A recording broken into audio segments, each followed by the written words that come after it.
Það nokkuð algengt þegar fólk kemur hérna í verslunina til okkar og að leita eftir umhverfisvænum vörum að það ekki alveg víst hvernig þær eru merktar. Það þekkir ekki merkin. Ég ætlaði nú að sýna ykkur þá hérna nokkur umhverfismerki. Getum byrjað hérna á handsápu.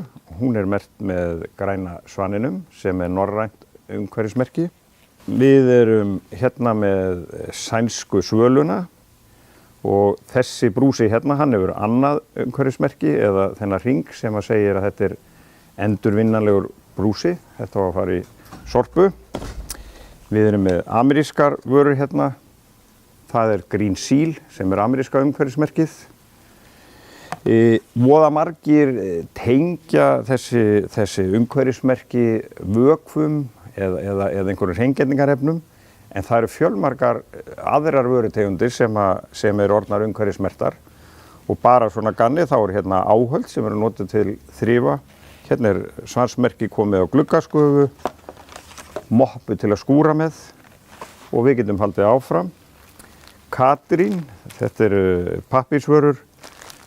Allar vörur frá Katrín eru með svansmerki, bæði servíettur, salernispappír. Það eru kerti og margar fleiri vörutegundir. Nú, hérna miði sem við erum með, þar sem öll umhverfismerkin eru. Þetta hægt að bara líma upp á ískáp eða eitthvað. Þar má sjá Evrópublómið, bláa engilinn sem frá Þýskalandi, svansmerkið, Green Seal, ameríska umhverfismerkið og svo sænsku svöluna hérna í lokin. En þetta til hérna hjá okkur í búðinni og sem allir geta fengið.